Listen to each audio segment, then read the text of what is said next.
hoy vamos a hablar de una iglesia centrada en Cristo, parte 1, y el próximo domingo, una iglesia centrada en Cristo, parte 2.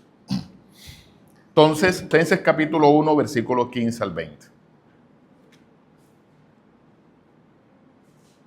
Dice, Él es la imagen del Dios invisible, el primogénito de toda creación. Porque en Él fueron creadas todas las cosas, las que hay en los cielos y las que hay en la tierra, visibles e invisibles, sean tronos, dominios, sean principados, sean potestades. Todo fue creado por medio de Él y para Él. Y Él es antes de todas las cosas, y todas las cosas en Él subsisten. Y Él es la cabeza del cuerpo, que es la iglesia. El que es el principio, el primogénito de entre los muertos, para que todo tenga la preeminencia. Por cuanto agradó al Padre que en él habitase toda la plenitud, y por medio de él reconciliar consigo todas las cosas, así las que están en la tierra como las que están en los cielos, haciendo la paz mediante la cruz. Oremos. Padre, te damos gracias, Señor, por este momento que nos das, Señor, de escuchar tu palabra. Te pedimos, Señor, que abras nuestros entendimientos, Señor, que abras nuestro corazón, para que tu palabra, Señor, pueda ser comprendida y asimilada, Señor, por nosotros.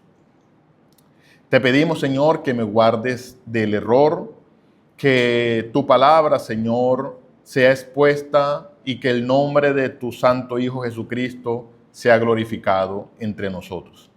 Te damos gracias, Señor, en el nombre de nuestro Señor Jesucristo. Amén.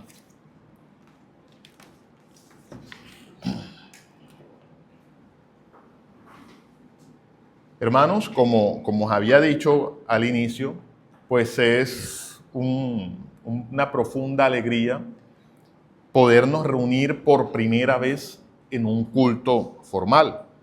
Hermanos, hoy realmente no es el inicio de una nueva iglesia.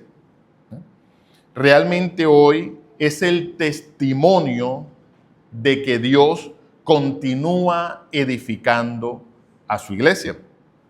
Y precisamente son las palabras que dice Mateo capítulo 16, versículo 18. Y edificaré mi iglesia y las puertas del Hades no prevalecerán contra ella. Hermanos, nosotros no estamos aquí reunidos porque somos un grupo de amigos que nos conocemos hace años, que nos hemos conocido en el trasegar de la vida cristiana. Entonces, como somos un grupo de amigos, nos reunimos en un lugar para hacer culto, para tener vida social y para un sinnúmero de cosas. Hermanos, esa no es la razón por la que nosotros estamos acá. Tampoco estamos acá reunidos porque estamos descontentos con las otras iglesias cristianas en la ciudad. No es la razón que a nosotros nos debe de mover estar aquí, ¿ya? No es la razón. Nosotros no estamos aquí porque estamos en desacuerdo a todas las iglesias aquí y creemos que nosotros podemos fundar y tener una iglesia perfecta. Eso debe ser lejos de nosotros ese pensamiento. Nosotros estamos acá porque Dios en su providencia ha querido levantar otra lámpara para que el evangelio de Dios ilumine la ciudad en la que nos encontramos. Ese debe ser el objetivo de nosotros en el momento de plantar una iglesia, ¿no? Que el Señor nos use como una lámpara más que ilumine la oscuridad en la que se encuentra sumida la ciudad en la que nosotros vivimos, ¿no? Ese debe ser, mis hermanos, el objetivo. Hermanos, no pretendemos ser mejores ni los más bíblicos, ¿no? Porque muchas veces podríamos pensar eso, que somos los más bíblicos, que somos los más piadosos. Nuestro deseo es que Dios nos use a nosotros para mostrar su amor y su misericordia a las personas que nos rodean.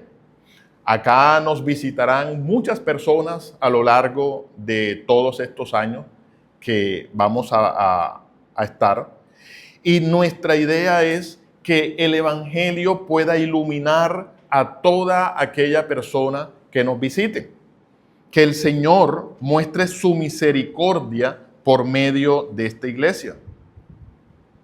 Hermanos, cuando se comienza una obra, cuando se comienza una iglesia, es muy normal que haya escasez de muchas cosas. Hoy, por ser el primer culto, hay cosas, obviamente, que hay que ajustar, cosas que hay que suplir, ¿cierto? El hermano José nos estaba hablando de un proyector, ¿cierto? Vamos a necesitar un proyector, vamos a necesitar otras cosas, vamos a necesitar un púlpito, porque este púlpito es prestado, ¿no? Este púlpito yo lo usé como por 8 años, 7 años, cuando predicaba en una iglesia de la que era pastor hace muchos años. Y prediqué durante muchos años en este púlpito. Este púlpito duró como 10 años guardado en un lugar. Y pedí prestado y me lo prestaron por un mes, ¿ya? Entonces, cuando se planta una iglesia, surgen muchas necesidades, ¿cierto? Y necesidades serias. De hecho, también cuando se planta una iglesia, surge la necesidad de tener un plan de trabajo, ¿ya? Un plan de trabajo. ¿Cómo vamos a hacer nosotros para crecer en números? ¿Cómo vamos a hacer nosotros para dar a conocer el nombre de Cristo en la ciudad en la que nosotros nos encontramos? ¿Cómo vamos a organizar los proyectos de evangelismo? ¿Cierto? ¿Cómo nosotros vamos a evangelizar? ¿Cómo nosotros vamos a discipular como Iglesia Divina Providencia? ¿Cómo vamos nosotros a organizar los distintos ministerios? ¿Cómo va a ser el cuidado pastoral de esta iglesia?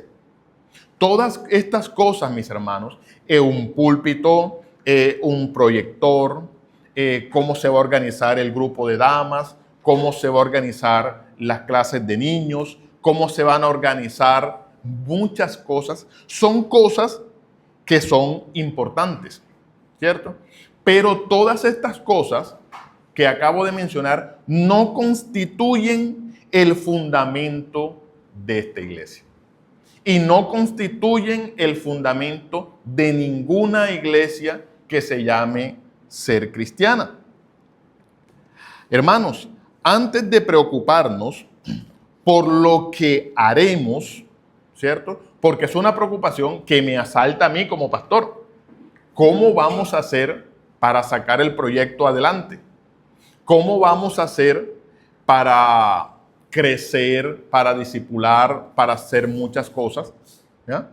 Y es una preocupación que sé que le asalta a muchos de ustedes. ¿Cómo vamos a hacer? Hermanos, pero la preocupación real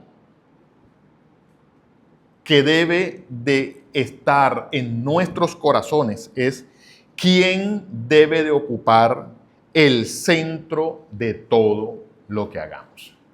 Esa es realmente la preocupación que debe a nosotros llevarnos a pensar todos los días a partir de hoy. Hoy iniciamos el primer culto. A partir de hoy, la preocupación que debemos nosotros tener no es qué hace falta para establecernos como iglesia. Obviamente, todas esas cosas Dios las va a venir supliendo con el tiempo. Pero la mayor preocupación que nosotros debemos de tener y lo que nosotros debemos de cuidar como iglesia naciente es qué es o quién debe de ocupar el centro de todo lo que hagamos nosotros como iglesia. El fundamento de la iglesia cristiana no es la sana doctrina. no es la sana doctrina. Pastor, ¿y por qué dice eso? Sí, lo importante es que nosotros tengamos la sana doctrina. Sí, claro, es importante que tengamos sana doctrina, pero no es el fundamento de la iglesia. ¿Por qué? Porque podríamos tener una sana doctrina y sin embargo Cristo no ocupe el primer lugar de nuestra iglesia. Y eso ha pasado por muchas iglesias, iglesias históricas, donde conservan la sana doctrina, pero han sacado a Cristo del púlpito, lo han sacado de la oficina pastoral, lo han sacado de la iglesia en general. Hermanos, el centro de la iglesia no es la liturgia. Es importante tener una liturgia bíblica, obviamente es importante tener una liturgia bíblica, pero no es el centro de la iglesia. El fundamento es un buen pastorado. Sí, es importante que haya una buena pastoral. Eso es importante, pero no es el fundamento. Tampoco es el número de los asistentes. ¿Por qué? Porque, hermanos, van a haber momentos donde crezcamos, decrezcamos, ¿cierto? Entonces, no es el fundamento. El fundamento es darle a Cristo el lugar que le corresponde en nuestra iglesia. Ese es realmente el fundamento de nosotros como iglesia. Darle a Cristo el lugar que le corresponde a Cristo en esta iglesia. Ese es realmente el fundamento de nuestra iglesia. Hermanos, las iglesias no se desvían de la noche a la mañana. Nosotros, pues, si hemos leído un poco acerca de la historia de la iglesia, hemos visto que por muchos años existieron iglesias, nacieron iglesias fervorosas, iglesias con una sana doctrina, iglesias muy influyentes en las ciudades, pero poco a poco esas iglesias se fueron apartándose de la esencia de la verdad, fueron rodando a Cristo del primer lugar de la iglesia. ¿Y qué sucede? Conservan los templos, conservan la liturgia, conservan muchas personas, pero ya no se conserva a Cristo en las iglesias. Hermanos, como dije, las iglesias no se desvían de la noche a la mañana. Y eso lo vemos en el contexto de lo que acabamos de leer en Colosenses. De lo que acabamos de leer en Colosenses. ¿Qué sucedía en Colosenses? O de pronto para colocarlos en contexto de lo que sucedía en la porción bíblica que hemos leído. Pablo había fundado la iglesia en Colosas, ¿ya? La iglesia había dado frutos. Pero ¿qué sucede? Que cuando esta iglesia crecía y ya se estaba estableciendo como iglesia, comenzaron a llegar a la iglesia de Colosas unos falsos maestros, unos falsos predicadores, ¿ya? ¿Qué sucedía con estos falsos predicadores? Ninguno de estos falsos predicadores negaban a Cristo. Ninguno de ellos decían que Cristo no era Dios y que Cristo no era el Mesías y que la salvación no era por medio de Cristo.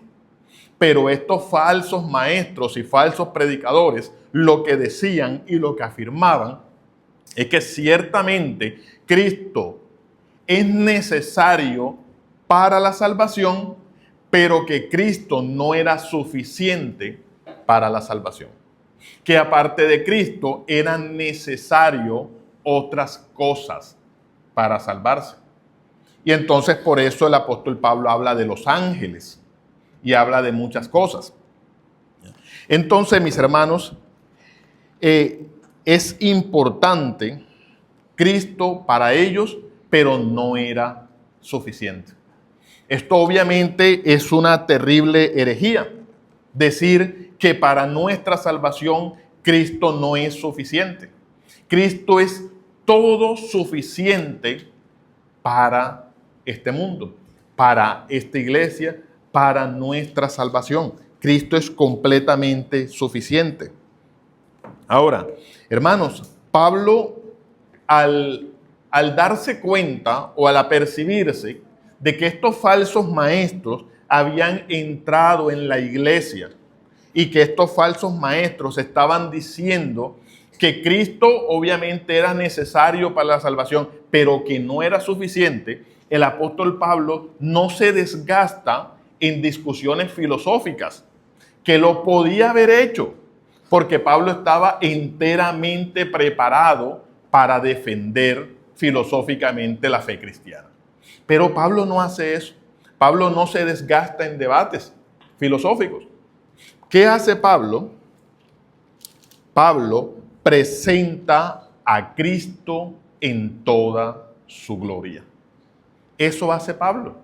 Presentar a Cristo en toda su majestad y en toda su gloria.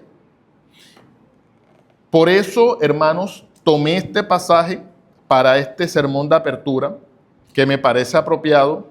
¿Por qué? Porque lo que dice este pasaje se constituye en el éxito de nosotros como iglesia. Cuando tenemos en nuestra iglesia a Cristo en toda su gloria entre nosotros, eso constituye el éxito de la congregación. Hermanos, el éxito de la congregación no es la erudición y la elocuencia del pastor, pues no la tengo, ¿cierto? Entonces, no constituye la elocuencia del pastor para el éxito de la iglesia. Tampoco, mis hermanos, la capacidad de los líderes para liderar la congregación. Eso no constituye el éxito de la iglesia.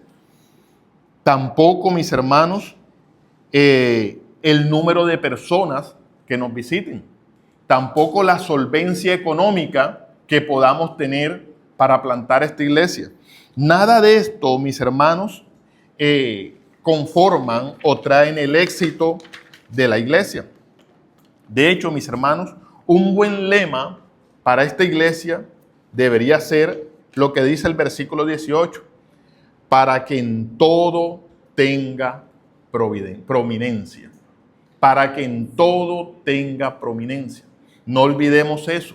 Si queremos tener una iglesia de éxito a la manera del Señor, ¿cierto? No a la manera humanista. Si queremos tener una iglesia de éxito, en todo debe Cristo tener prominencia. No en una parte, ¿cierto? No en una parte de esta iglesia debe tener Cristo prominencia. Cristo debe tener prominencia en todo lo que se haga en esta congregación. En todo. Hermanos, una iglesia centrada en Cristo reconoce su supremacía sobre toda la creación. Leamos el versículo 15 y versículo 17. 15 al 17 dice: Él es la imagen del Dios invisible, el primogénito de toda creación, porque en Él fueron creadas todas las cosas, las que hay en los cielos y las que hay en la tierra, visibles e invisibles, sean tronos, sean dominios, sean principados, sean potestades. Todo fue creado por medio de Él y para Él. Y Él es ante todas las cosas, y todas las cosas en Él subsisten. Pensaríamos nosotros que en un sermón de apertura de una iglesia tendríamos que hablar acerca de la iglesia. De pronto pensaríamos que ese debería ser el tema, ¿cierto? Pero el tema debe ser Cristo, no la iglesia. Cristo, porque Cristo es el fundamento de la iglesia. La iglesia no es el centro del plan de Dios. La iglesia no constituye el centro del plan de Dios. El centro del plan de Dios es Cristo. Y la iglesia existe para glorificar a Cristo. ¿No? Para glorificar a Cristo. Este pasaje que acabamos de leer, estos 3 versículos, vamos a desarrollarlo en 4 subtítulos o en 4 partes. La primera parte la encontramos en el versículo 15. Dice, Cristo es la perfecta revelación de Dios. Cristo es la perfecta revelación de Dios. Y dice, Él es la imagen del Dios invisible. Él es la imagen del Dios invisible. Hermanos, estas palabras constituyen una declaración muy profunda de la naturaleza de Dios. Como decía el hermano José Luis esta mañana en la escuela dominical, Dios es invisible. Nadie ha visto a Dios. Nadie. Cuando digo nadie, es nadie. ¿Ya? Ningún personaje bíblico y ninguno de nosotros ha visto jamás a Dios. ¿Ya? ¿Qué podemos decir? Que Moisés vio una manifestación de Dios, pero no vio a Dios. Vemos a Isaías en el antifonal que leímos. Isaías vio en visión, contempló la majestad de Dios en el capítulo 6. Isaías en una visión contempló la manifestación de Dios. Ezequiel vio por símbolos la presencia de Dios, pero nadie ha visto a Dios en su esencia. Nadie lo ha visto. ¿Por qué nadie lo ha visto? Porque le es imposible al hombre ver a Dios y después contar el cuento. Yo me acuerdo hace muchos años, por allá a finales de los 90, yo leí un libro, ¿sí? Yo leí un libro que lo escribía un señor de esos conocidos milagreros de los Estados Unidos, predicadores milagreros de los Estados Unidos, que se llama Benny Hinn. Él escribió un libro, no me acuerdo, yo leí como 3 libros de él, luego no sé qué los hice. Él decía que él mientras se rasuraba, hablaba, Dios se le presentaba y hablaba con él. Él mientras se rasuraba, hablaba con Dios en persona. Y yo dije, hombre, si yo me estoy rasurando y a mí se me presenta por lo menos un pequeño destello de la gloria de Dios, me degollo con la cuchilla con la que estoy utilizando. O sea, nosotros no podemos soportar la presencia esencial y gloriosa de Dios. ¿Ya? Pero, hermanos, hay algo importante. Ninguno de nosotros ha visto a Dios. Y ningún autor bíblico ha visto a Dios. Pero surge entonces una pregunta. Si nadie ha visto a Dios, ¿cómo podemos entonces nosotros conocerle realmente? Si ninguno ha visto a Dios en la historia de la creación, nadie ha visto a Dios, ¿cómo nosotros entonces podemos conocerle verdaderamente a Dios? Y hay una respuesta para esta pregunta. ¿Cuál es la respuesta a esta pregunta? Cristo. No hemos visto a Dios. Nadie ha visto a Dios.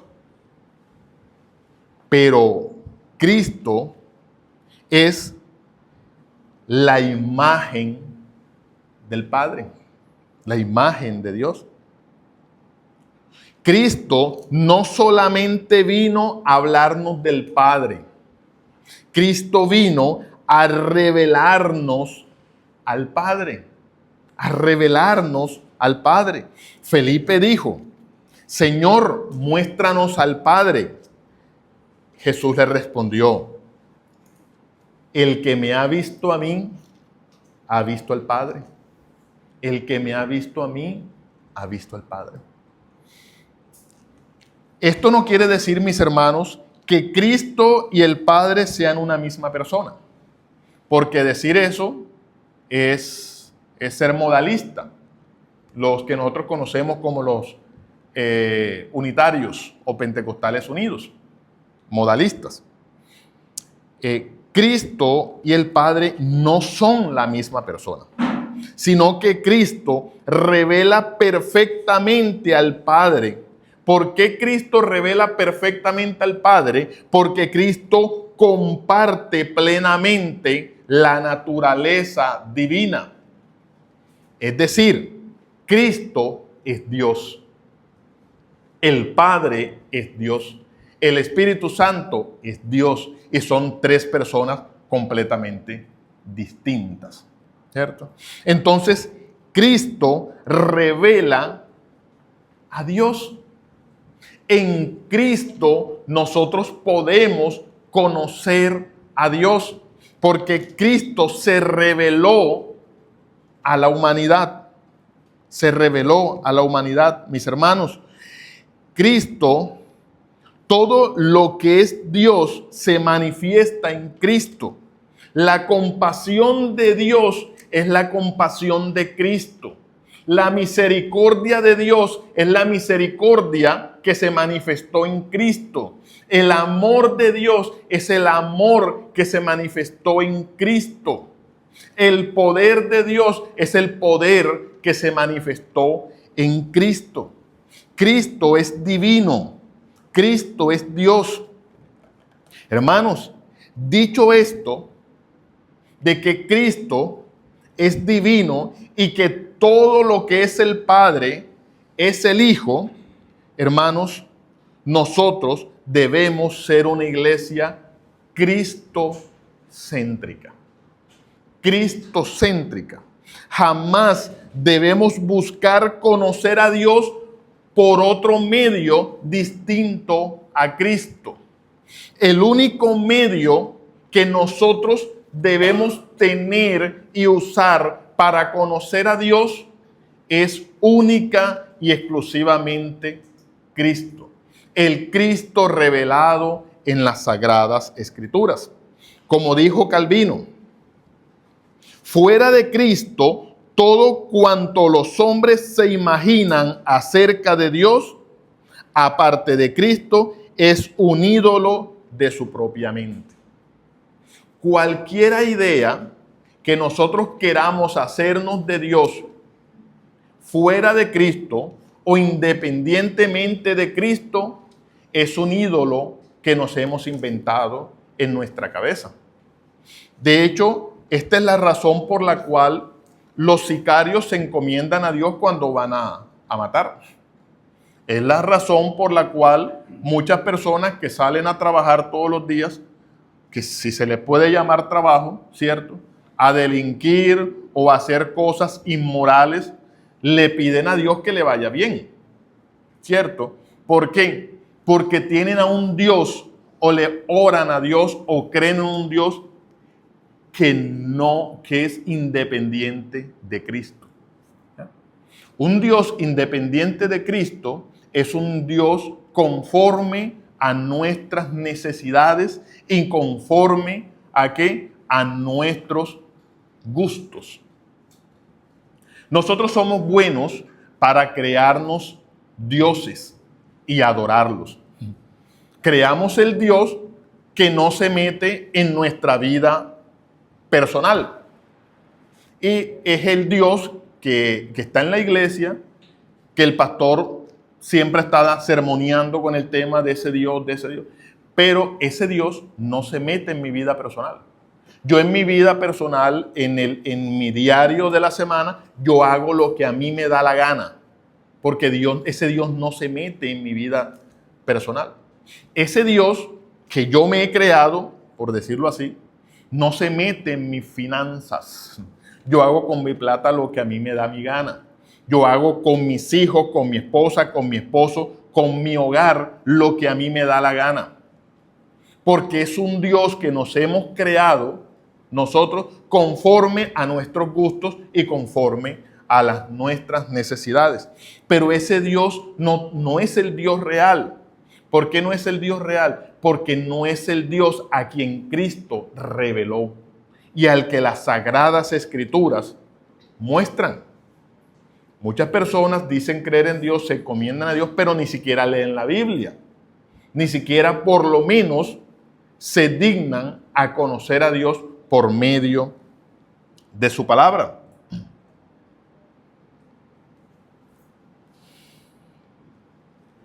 Hermanos, en la actualidad vivimos una espiritualidad sin Cristo. Nadie puede conocer al Padre sino por el Hijo. El Hijo es suficiente para nuestra salvación. Hermanos, Cristo no vino a hablarnos solamente de Dios. Cristo tampoco vino solamente a proveernos de principios morales, porque eso es lo que nosotros acostumbramos a ver en la religión. ¿Qué es la religión? Principios morales. ¿Qué es lo que debemos hacer y qué es lo que no debemos hacer? Vamos a una iglesia y en la iglesia entonces se nos enseña y se nos dice qué es lo que debemos nosotros hacer y cómo debemos nosotros comportarnos, qué música debemos escuchar, cómo nos debemos vestir, cómo debemos hacer esto y cómo debemos hacer esto otro. Cristo no ha venido a colocarnos principios morales en nuestra vida. Cristo vino a anunciar al Padre, a revelar al Padre, a que nosotros pudiésemos conocer realmente a Dios. Hermanos, es necesario que como iglesia comprendamos esto desde el principio.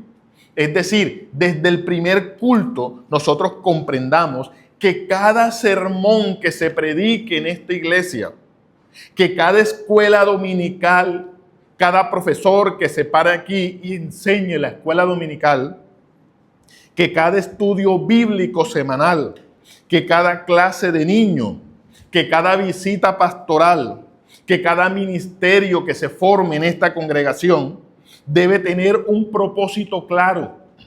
Y ese propósito debe ser glorificar y exaltar el nombre de Cristo. Glorificar y exaltar el nombre de Cristo. No exaltarnos, no que nadie entre nosotros sea exaltado, sino que el único exaltado sea Cristo. Segundo punto que se desprende de estos versículos. Dice, Cristo tiene preeminencia sobre la creación. Cristo tiene preeminencia sobre la creación. Dice, Él es el primogénito de toda la creación. Cristo. Hermanos, estas palabras que dicen acá en el versículo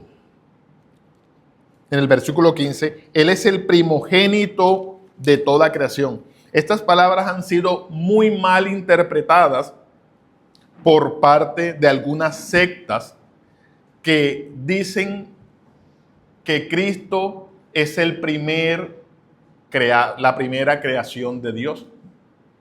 Porque dice, Él es el primogénito de toda creación. Esta es una enseñanza que de estos señores que andan con un paraguas y un maletín, que van de casa en casa, ¿cierto? Los hemos visto. A nuestras casas de pronto en algún momento han llegado. Ellos afirman que Cristo no es Dios, que Cristo es una creación de Dios y que es la primera creación de Dios. ¿Por qué? Porque habla de que Cristo es el primogénito de toda creación. Pero hermanos, afirmar esto es contradecir lo que dice el siguiente versículo. Que dice el siguiente versículo. Porque en Él, porque en Él fueron creadas todas las cosas, las que hay en el cielo y en la tierra, visibles, invisibles, sean tronos, dominios, sean principados, sean potestades. Todo fue creado por medio de Él y para Él. Como la primera creación va a ser el autor de toda la creación. Eso es ilógico y eso es obviamente contradictorio. Todas las cosas fueron creadas por medio de Él. Ahora, la palabra primogénito en las Sagradas Escrituras, ciertamente de acuerdo al contexto va a tener un significado. En algunas porciones de la Biblia, la palabra primogénito apunta al primer nacido. Es decir, mi primogénito es Felipe. Primogénito de Edwin es Jesús. ¿Ya? Es el primer hijo. Pero no siempre en las Sagradas Escrituras, cuando se habla de primogénito, se refiere al primero en nacer. ¿Por qué no siempre se refiere a eso? Porque en las Sagradas Escrituras encontramos también que la palabra primogénito o primogenitura hace referencia al que ocupa el lugar de mayor dignidad y autoridad en un lugar. Entonces, primogénito también es aquel que ocupa el lugar de mayor dignidad y autoridad entre un grupo de personas. ¿Ya? Y esto lo podemos ver también en Salmos 89, 27. Salmos 89, 27.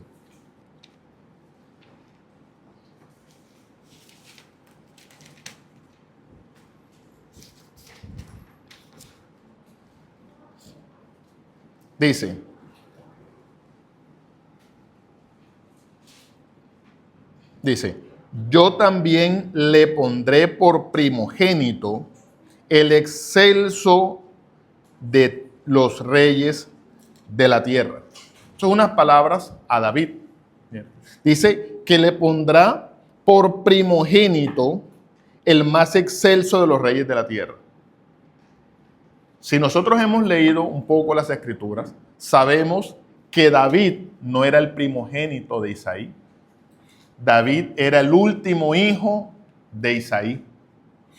Entonces, la Biblia está usando o le está dándole el título de primogénito a una persona o a un hombre que no es el primer hijo nacido, es el último.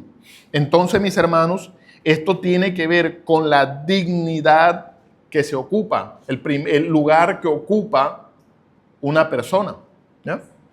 Lo que también hemos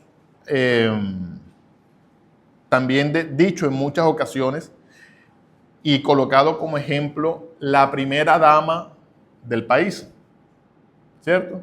La primera dama de la nación o la primera dama del país no es la primera mujer nacida, ¿cierto? Es la mujer que ostenta, ¿cierto?, el lugar de mayor dignidad entre todas las mujeres del país. Eso quiere decir la primera dama. ¿Ya? Entonces, cuando se habla de que Cristo es el primogénito de toda la creación, se refiere no a que sea el primer creado, sino a que Cristo ocupa entre todas las cosas creadas el mayor lugar de autoridad y prominencia. Hermanos, si este Cristo que ocupa el lugar de mayor prominencia, de mayor autoridad, de mayor dignidad, es quien planta esta iglesia, quien dirige esta iglesia y quien guarda esta iglesia, hermanos, nosotros no tenemos de qué preocuparnos. ¿Podrá alguien ir en contra de la obra de Cristo? ¿Podrá alguien intentar destruir la obra de Cristo? Bueno, habrá quienes lo intenten, pero no lo van a poder conseguir. Porque la Biblia dice que yo edificaré mi iglesia y las puertas del Hades no prevalecerán contra la iglesia. Es decir, no es el mal atacando la iglesia, es que el mal no puede sostener el avance de la iglesia de Cristo? ¿Por qué no puede aguantar o soportar o detener el avance de la iglesia de Cristo? Porque es Cristo quien avanza por medio de su iglesia. Hermanos, nosotros como iglesia naciente no dependemos de nuestras fuerzas. No vamos a depender de nuestra inteligencia. No vamos a depender de las estrategias. Nosotros como iglesia vamos a depender de aquel que ocupa el lugar de mayor prominencia en este mundo, quien es Cristo. Cristo es el fundamento de esta iglesia, es el plantador de esta iglesia, es el sustentador de esta iglesia. Y por eso nosotros podemos estar confiados. Hermanos, una iglesia que pierde de vista la soberanía de Cristo termina gobernándose por las circunstancias. Esta iglesia no puede gobernarse por las circunstancias. No podemos ser una iglesia a la que lleva el viento. No, esta iglesia debe ser gobernada y dirigida por la soberanía de Cristo. Si contemplamos a Cristo, la iglesia avanza. Si dejamos de contemplar a Cristo, la iglesia se acaba. Aunque se hagan cultos, aunque asistan personas, aunque se canten himnos, aunque se hagan cualquier cosa, aunque se tengan grandes edificios con torres y todo este tipo de cosas. Si se deja de contemplar a Cristo, la iglesia desaparece. Que era lo que ocurría en las cartas de Apocalipsis. Que muchas iglesias ya no eran iglesias. ¿Por qué? Porque sacaron a Cristo de entre ellos. Tercer punto. Cristo es el creador de todas las cosas. Versículo 16 de Colosenses.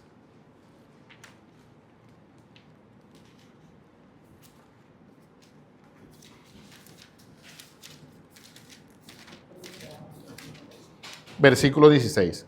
Porque en Él fueron creadas todas las cosas, las que hay en los cielos y las que hay en la tierra, visibles e invisibles, sean tronos, sean dominios, sean principados, sean potestades, todo fue creado por medio de Él y para Él. Cristo es el creador de todas las cosas. Porque en Él fueron creadas todas las cosas, dice la Biblia. Vemos que Pablo acá da la razón de la preeminencia de Cristo.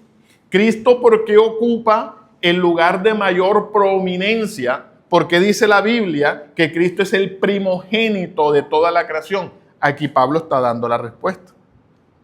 Y la respuesta es porque Cristo es el creador.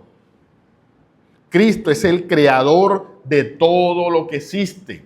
Y como es el creador, es el que tiene mayor prominencia. Esto es importante porque es un argumento a favor de la divinidad de Cristo. Cristo es el creador de las cosas.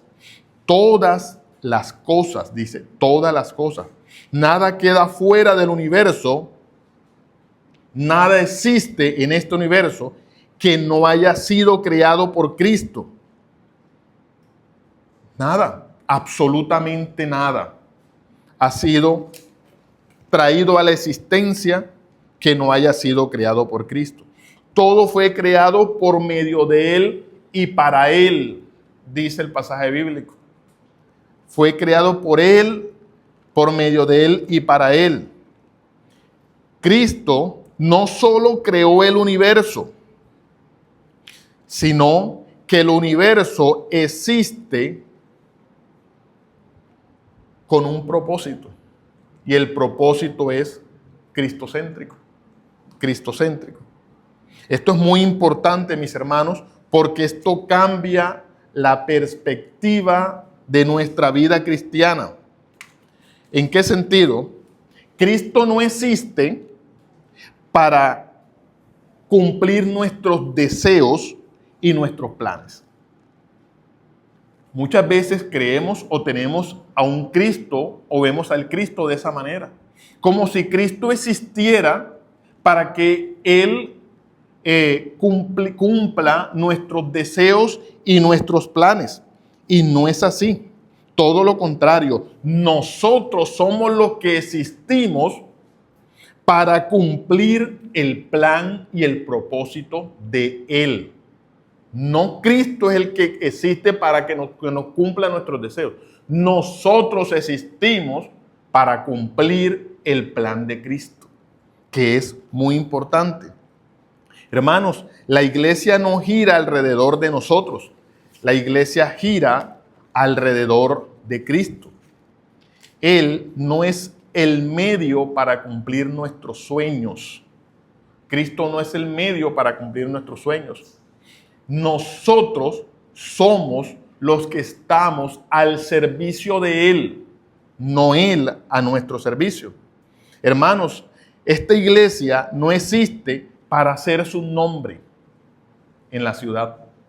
Esta iglesia no existe en términos actuales para hacerse viral en la ciudad y en el país. No existe para competir con ninguna otra iglesia. Nosotros no vamos a competir con ninguna iglesia. Nosotros no vamos a impresionar a nadie. Nosotros existimos para glorificar a Cristo. Ese es el propósito, glorificar a Cristo. Esta iglesia, cada decisión que tome, debe estar fundamentado en si glorifica o no a Cristo. Y por último, Cristo sostiene todas las cosas. Versículo 17, y con esto terminamos.